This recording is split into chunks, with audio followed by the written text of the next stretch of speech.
welcome to our very first special effects tutorial.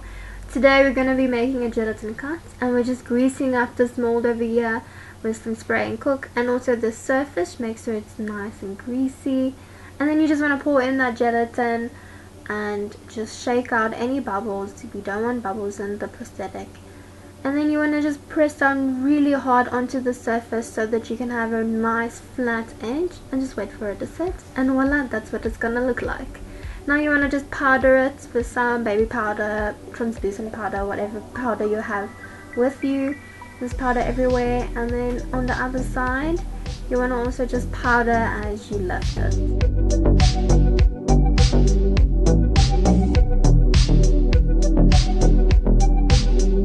We are going to be using Matic Spirit Gum from Cryolan today to stick down the prosthetic. Cover the area you want to put your prosthetic down on, roughly the same size as your prosthetic.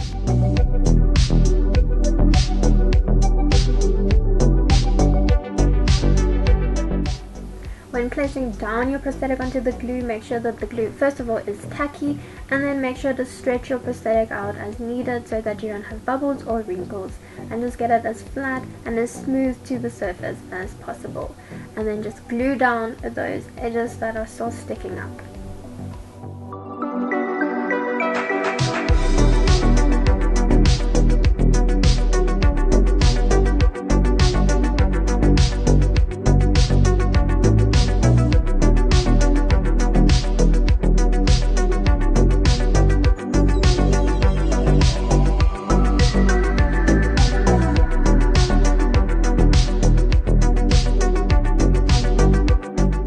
After gluing down your prosthetic, you want to go in with some Witchazel, mine is just from Dischem, and you're going to use that with an earbud just to dissolve all the excess gelatin that is still on your prosthetic.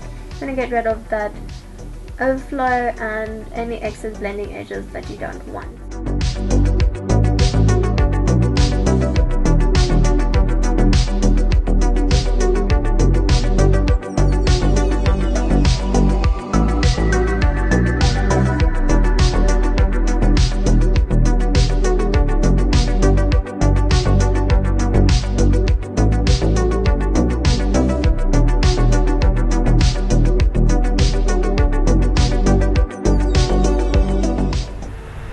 I'm just quickly going to go in with some acetone on an earbud and just get rid of any excess glue that is sticking out from under the blending edge.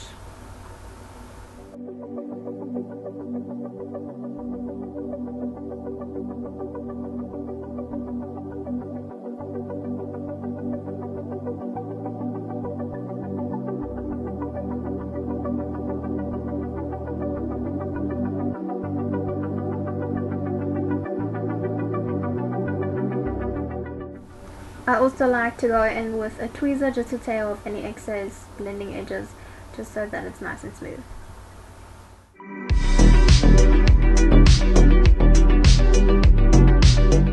Now I'm just going in with some latex on a latex wedge, and I'm just going to blend those edges out a bit more. And I like to do quite a few layers of latex just until I'm happy with what the blending edge is looking like. Also, when you are sponging that latex onto your prosthetic, make sure to feather it out. You don't want to make a second edge.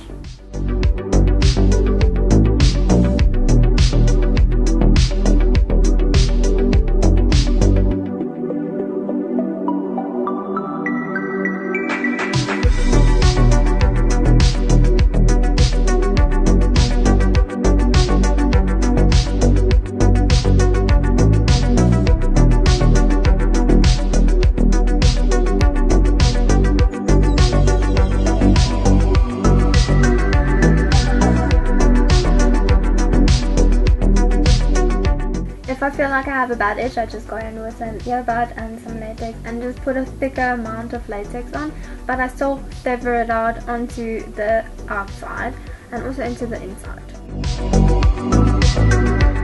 When it's dry, you want to go in with some baby powder, translucent powder, and just powder it all over, because latex does stick to itself and you don't want that happening.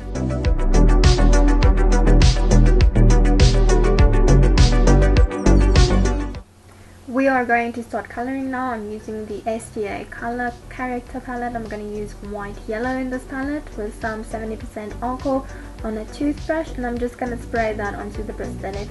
I feel like this method of coloring is way better than dabbing or rubbing it on, just because it gives you that more natural look.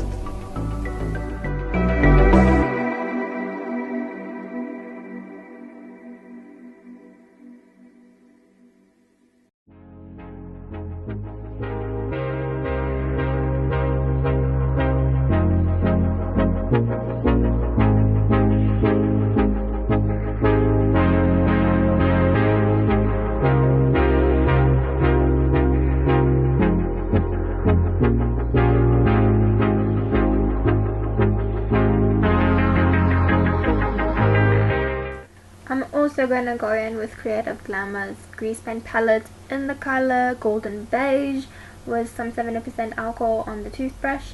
I'm also going to mix in some of that white yellow from the SDA color character palette and just mix those two together and just spray that over top. Basically, you want to do layer upon layer upon layer to get it to be an even color and to match your skin tone. It is also very important to wait in between each layer for it to dry. Since you're working with alcohol, it will rub off if it's still wet. Right now I'm just trying to match her tan on the one side, so I'm just going to make the color a little bit darker and just also spray that onto the side where she is tanned.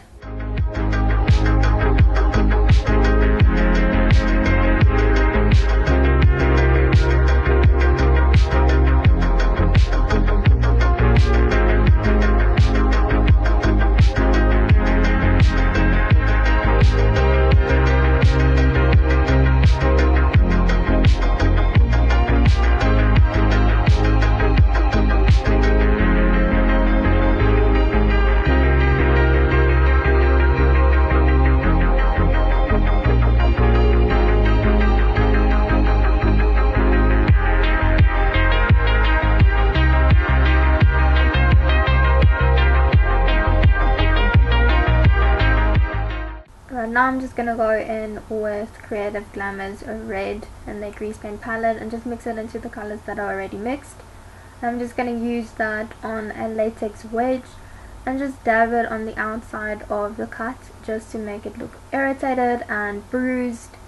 And then you want to go in with a more concentrated red and just put that on the very edge of the cut.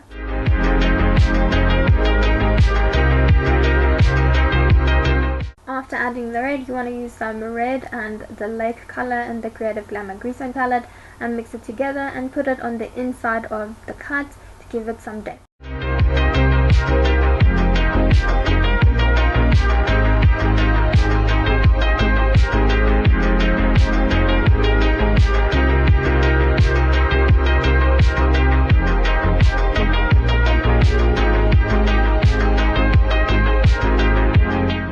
This is my favorite part, adding the blood. I'm going to use some Creative Glamour blood paste and put that on the inside of the wound with a brush I really don't care about. You don't want to ruin a brush you love.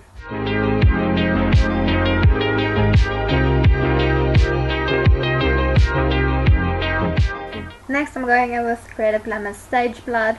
I'm going to also use that with a brush and just drip it into the wound and a little bit outside the wound to make it look like it's dripping out.